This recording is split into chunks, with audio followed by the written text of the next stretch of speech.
বাংলাদেশকে অস্থিতিশীল করার জন্য আগামী জাতীয় নির্বাচনকে ভণ্ডুল করার জন্য ব্যাপক ষড়যন্ত্র চক্রান্ত হচ্ছে।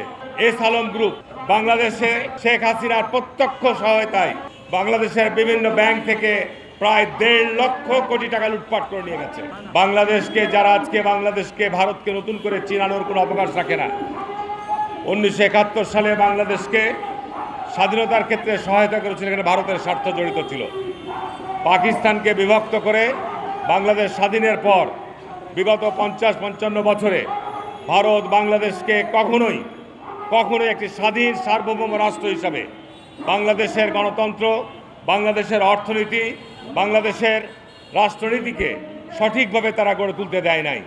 বিশেষ করে গত 15 বছরের ইতিহাস যদি আমরা বিশ্লেষণ করি, বাংলাদেশে যারা দুশ্মন, বাংলাদেশে যারা গণহত্যা চালিয়েছে, বাংলাদেশে যারা সম্পদ লুটপাট করেছে, বাংলাদেশের এদেশের মানুষকে যারা গুম করেছে, বিচারবহির্ভূত হত্যাকাণ্ড ঘটিয়েছে, তারা আজকে সব ভারতে গিয়ে আশ্রয় গ্রহণ করেছে। এবং বাংলাদেশকে অস্থিতিশীল করার জন্য আগামী জাতীয় নির্বাচনকে ভণ্ডুল করার জন্য ব্যাপক ষড়যন্ত্র চক্রান্ত হচ্ছে।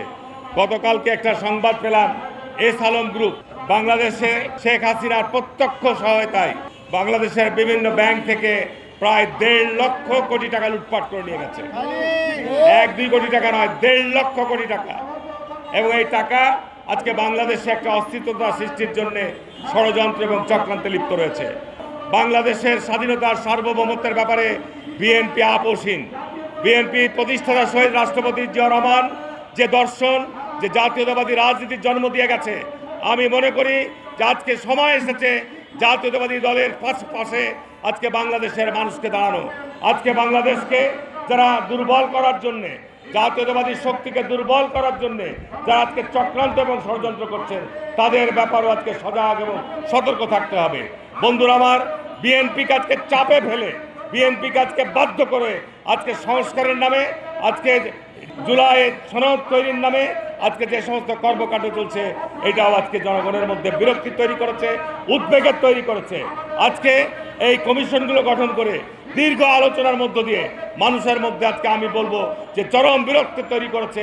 আমরা জনগণ চাই একটি অবাধ, সুষ্ঠু, নিরপেক্ষ নির্বাচনের মধ্য দিয়ে যত দ্রুত সম্ভব একটি অবাধ, সুষ্ঠু, নিরপেক্ষ নির্বাচনের মধ্য দিয়ে একটি সংসদ গঠিত হোক, সরকার গঠিত হোক। আজকে দেশের মধ্যে সর্বত্র অরাজকতা, বিশৃঙ্খলা বিরাজ করছে।